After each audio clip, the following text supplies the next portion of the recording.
नमस्कार साथियों, मैं हूं श्रवण कुमार और आपके अपने YouTube channel perfect update with S के वानिका में आपका स्वागत है। आज हम ज्ञान संकल्प पोर्टल पर सरकारी विद्यालयों में दान देने के प्रोसेस को समझेंगे। जी हाँ, ये सरकारी विद्यालयों में डोनेट करने का एक ऑनलाइन प्रोसेस है। इस पोर्टल के माध्यम से हम घर बैठे किसी भी गवर्नमेंट विद्यालय को डोनेट कर सकते हैं तथा डोनेट करने के बाद में आपको एक ऑनलाइन रिसिप्ट मिलेगी, जिसके माध्यम से आप आईटीआर इनकम टैक्स में छूट ले सकते हैं। तो आइए आज हम ज्ञान संकल्प पोर्टल पर सरकारी विद्यालयों को डोनेट करने के प्रोसेस को समझते हैं। हमें सर्च बार में ज्ञान संकल्प पोर्टल टाइप करके सर्च कर देना है। जैसे ही हम सर्च करेंगे तो हमारे सामने पहला टैब ही ज्ञान संकल्प पोर्टल का ऑफिशियल टैब आ जाएगा। हमें इस टैब पर क्लिक करना है और हम जैसे ही इस टैब पर क्लिक करेंगे तो हमारे सामने ज्ञान संकल्प पोर्टल का होम पेज ओपन हो जाएगा। नीचे स्क्रॉल करने के बाद आपके सामने एक ऑप्शन आएगा डोनेट टू स्कूल। तो हमें डोनेट टू स्कूल पर क्लिक करना है। उसके बाद आपके सामने दो ऑप्शन आ जाएंगे, एक डोनेट फंड और डोनेट किड्स। तो आपको डोनेट फंड पर क्लिक करना है। जैसे ही हम डोनेट फंड पर क्लिक करेंगे तो हमारे सामने एक फॉर्म ओपन हो जाएगा। उसको हमें फुलफिल करना है। उसमें फर्स्ट ऑप्शन होगा स्कूल टाइप। स्कूल टाइप में आपको सेकेंडरी, एलिमेंट्री, केजी, बीवी तो लिखा हुआ होगा, तो आपको उस हिसाब से स्कूल का चयन करना है। उसके बाद उस जिले का चयन करना है जिस जिले में वो स्कूल है। उसके बाद उस ब्लॉक का चयन करना है और ब्लॉक का चयन करने के बाद आपको स्कूल का नाम चयन करना है। स्कूल का नाम अगर आपको नहीं मिल रहा है तो स्कूल की एनआईसी आईडी के माध्यम से आप सर्च कर सकते हैं। नहीं तो आप इसको एक एक आराम से देखेंगे तो आपको स्कूल का नाम इसमें मिल जाएगा। इसके बाद आपसे पूछा जाएगा कि आप कितना अमाउंट पे कर रहे हैं, तो उस अमाउंट का चयन करना है। इसके बाद में आपसे पूछा जाएगा कि ये पेमेंट आप वन टाइम के लिए दे रहे हैं या फिर मंथली दे रहे हैं या फिर ईयरली दे रहे हैं। तो आप अपनी सुविधा के हिसाब से यहाँ लिख दें। इसके बाद यहाँ पर कुछ आप नोट लिख सकते हैं, जैसे कि मैं यहाँ लिख रहा हूँ डोनेट टू स्कूल। तो आप और भी कुछ जानकारी यहाँ पर लिख सकते हैं। और इसके बाद आपको यहाँ पर एक कैप्चा डालने के बाद सबमिट पर क्लिक करना है। सबमिट पर क्लिक करने के बाद आपके पास एक पॉपअप मैसेज आएगा, जिसको ध्यान से पढ़ ले और उसके बाद सबमिट ओके पर क्लिक कर दें। नेक्स्ट टैब में हमारे सामने कंट्रीब्यूशन समरी आ जाएगी। यहाँ आपके सामने दो ऑप्शन होंगे, एक तो कंटिन्यू विदाउट रजिस्ट्रेशन या फिर प्रोसेस विद लॉगिन। तो आपको प्रोसेस विद लॉगिन पर क्लिक करना है। अगर आपने आईडी और पासवर्ड बना रखे हैं, रजिस्ट्रेशन कर रखा है, तो यहाँ पर आईडी और पासवर्ड डालकर कैप्चा डालने के बाद लॉगिन पर क्लिक करना है। अगर नहीं बना रखा है तो यहाँ पर रजिस्टर नाउ पर क्लिक करना है। क्लिक करने के बाद आपके सामने एक पॉपअप विंडो आ जाएगा, उसको क्लोज करना है। उसके बाद आपके सामने एक रजिस्ट्रेशन फॉर्म ओपन हो जाएगा।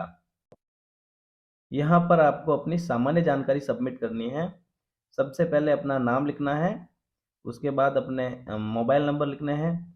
और मोबाइल नंबर लिखने के बाद अगर आपके पास पैन कार्ड है तो पैन कार्ड, आधार कार्ड है तो आधार कार्ड या फिर पासपोर्ट, इन तीनों में से किसी एक चीज़ पर क्लिक करने के बाद यहाँ पर उनके नंबर लिखने हैं। नंबर लिखने के बाद नेक्स्ट ऑप्शन में आपको जिप कोड या फिर पिन कोड लिखने हैं। नेक्स्ट ऑप्शन में आपके सामने मोबाइल नंबर लिखे हुए होंगे, वही आपकी लॉगिन और यूजर आईडी है। और उसके अगले टैब में आपसे मोबाइल नंबर कंफर्म करने का बोलेगा, तो वहाँ पर आपको अपने मोबाइल नंबर डालने हैं। उसके बाद कैप्चा डालने के बाद सेंड ओटीपी पर क्लिक करना है। सेंड ओटीपी पर क्लिक करेंगे तो जिस नंबर से हमने रजिस्ट्रेशन किया है उस नंबर पे एक ओटीपी आ जाएगा। नेक्स्ट टैब में एक पॉपअप आ जाएगा, वहाँ पर आपको पासवर्ड बनाने हैं और पासवर्ड को कंफर्म करना है। पासवर्ड में आपको विशेष तौर पे यह ध्यान रखना है कि कैपिटल लेटर में एक वर्ड होना चाहिए और कम से कम एक वर्ड स्मॉल लेटर में होना चाहिए, एक स्पेशल कैरेक्टर होना चाहिए और एक न्यूमेरिकल कैरेक्टर होना चाहिए। तो ही हमारा पासवर्ड क्रिएट होगा, अन्यथा हमारा पासवर्ड क्रिएट नहीं होगा। पासवर्ड सबमिट करने हैं और उसके बाद कंफर्म पासवर्ड करने हैं। और नेक्स्ट टैब में आपको आपके मोबाइल पर जो ओटीपी आए हैं वो ओटीपी यहाँ पर डायल करने हैं। उसके बाद कैप्चा में जो कैप्चा लिखे हुए हैं वो डालने के बाद रजिस्टर पर क्लिक करना है।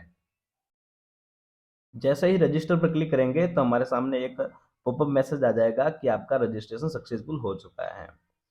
उसके बाद आपको लॉगिन पर क्लिक करना है। लॉगिन में डोनर पर क्लिक करना है और आपको आपने जो अभी यूजर आईडी और पासवर्ड बनाए हैं वो यहाँ पर एंटर करने हैं। यूजर आईडी और पासवर्ड एंटर करने के बाद कैप्चा डालने हैं और कैप्चा डालने के बाद आपको लॉगिन पर क्लिक करना है।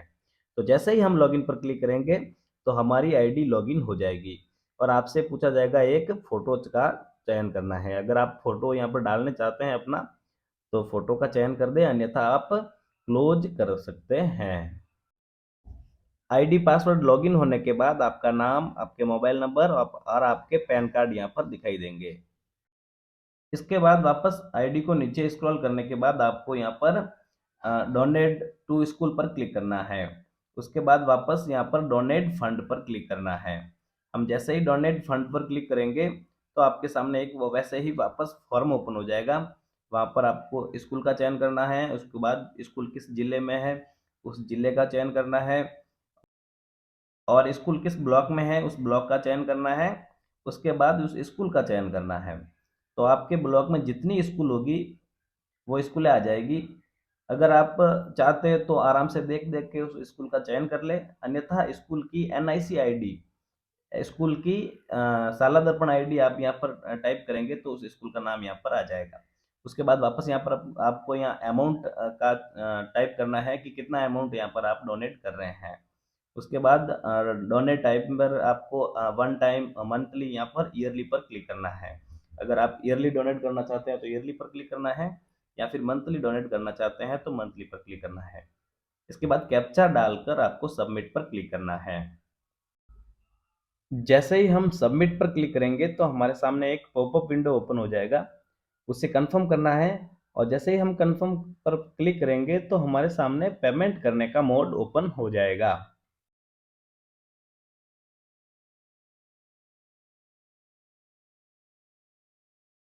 तो यहाँ पर आपसे पूछा जाएगा कि पे यूजिंग यूपीआई या फिर क्यूआर कोड। तो आप अगर क्यूआर कोड से पेमेंट करना चाहते हैं तो क्यूआर कोड पर क्लिक करना है या फिर यूपीआई से पेमेंट करना चाहते हैं तो आपको यूपीआई पर क्लिक करना होगा। फिलहाल आपको यहाँ पर फोन पे, भीम यूपीआई पर क्लिक करना है और प्रोसीड टू पे पर क्लिक करना है। जैसे ही हम प्रोसीड टू पे पर क्लिक करेंगे तो हमारे सामने नेक्स्ट टैब ओपन हो जाएगा और नेक्स्ट टैब में आपके सामने एक क्यूआर कोड दिखाई देगा। तो शो क्यूआर कोड पर क्लिक करना है। जैसे ही शो क्यूआर कोड पर क्लिक करेंगे तो हमारे सामने क्यूआर कोड एकदम साफ दिखाई देगा। अब हमें अपने मोबाइल से किसी भी यूपीआई से पेमेंट करने वाले एप्लीकेशन से, चाहे वो फ़ोन पे है, पेटीएम है, गूगल पे है, उससे जैसे अपन पेमेंट करते हैं स्कैन करके किसी भी दुकान पे पेमेंट करते हैं, वैसे इस क्यूआर कोड को स्कैन करना है। जैसे ही हम स्कैन करेंगे तो हमारे सामने जितना पेमेंट हमने यहाँ फॉर्म भरते समय लिखा था उतना पेमेंट हमारे सामने डायरेक्ट आ जाएगा। हमें सीधा पे पर क्लिक करना होगा। जैसे ही हम अपने फ़ोन पे, पेटीएम, गूगल पे ये अमाउंट को पे करेंगे तो यहाँ से क्यूआर कोड हट जाएगा और पेमेंट सक्सेसफुली का मैसेज आ जाएगा। इस प्रकार आपका अमाउंट सक्सेसफुल हो जाएगा और आपने जिस स्कूल को जितना अमाउंट किया है वो उस स्कूल को पहुंच जाएगा। ये आपका पेमेंट का सक्सेसफुली का मैसेज है। यहाँ पर ट्रांजैक्शन आईडी लिखा हुआ है, अमाउंट लिखा हुआ है और ट्रांजैक्शन डेट लिखी हुई है। तो आप चाहे तो इसको प्रिंट ले सकते हैं और अगर आप रिसिप्ट प्रिंट करना चाहते हैं तो आपको, अगर आपको इसकी रिसिप्ट चाहिए तो आपको इस पेज को नीचे स्क्रॉल करना है और जैसे ही हम नीचे स्क्रॉल करेंगे तो हमारे सामने एक मैसेज एक दिखाई देगा कि टू गेट रिसिप्ट। तो उस रिसिप्ट पर क्लिक करना है और जैसे ही हम रिसिप्ट पर क्लिक करेंगे तो हमारी रिसिप्ट ट्रांजैक्शन के बाद अगर आपकी आईडी लॉग आउट हो जाए या फिर आप वापस कभी इस ट्रांजैक्शन की रिसिप्ट प्राप्त करना चाहते हैं तो आप वैसे ही ज्ञान संकल्प पोर्टल पर जाकर आपको लॉगिन करना है। तो आपको ये अपने आईडी और पासवर्ड याद रखने हैं और आप कभी भी डोनेट करना चाहते हैं तो इस आईडी से वापस डोनेट कर सकते हैं। और जैसे ही हम लॉगिन करेंगे तो हम हमारी आईडी से लॉगिन हो जाएंगे। लॉगिन होने के बाद हमें वापस नीचे स्क्रॉल करना है और व्यू डोनेट टू स्कूल पर क्लिक करना है। डोनेट टू स्कूल में व्यू डिटेल पर क्लिक करना है। जैसे ही हम व्यू डिटेल पर क्लिक करेंगे तो हमारे सामने पिछले जितने भी ट्रांजैक्शन कर रखे हैं उस ट्रांजैक्शन की डिटेल आ जाएगी। तो हम देखेंगे कि हमने अभी एक ही ट्रांजैक्शन किया है, उस ट्रांजैक्शन की डिटेल हमारे सामने आ चुकी है। तो हमें यहाँ पर अगर इस ट्रांजैक्शन के इस फॉर्मेट का अगर आप प्रिंट करना चाहते हैं तो नीचे दिए गए प्रिंट पर क्लिक करना है। और अगर आप रिसिप्ट प्रिंट करना चाहते हैं तो हमें यहाँ पर क्लिक करना है और जैसे ही हम यहाँ पर क्लिक करेंगे तो हमारी रिसिप्ट ओपन हो जाएगी। हम यहाँ से इस रिसिप्ट को डाउनलोड कर सकते हैं या फिर प्रिंट कर सकते हैं और इस प्रिंट से हम ITR में छूट भी ले सकते हैं। तो इस रिसिप्ट को हमें संभाल कर रखना है और कभी भी चाहे तो आप यहाँ से इस रिसिप्ट को डाउनलोड कर सकते हैं। इस वीडियो के माध्यम से आज हमने ज्ञान संकल्प पोर्टल पर सरकारी विद्यालयों को डोनेट करने के प्रोसेस को समझने का प्रयास किया है। शिक्षा विभाग संबंधित ऐसे ही अपडेट के लिए चैनल को सब्सक्राइब जरूर करें। धन्यवाद।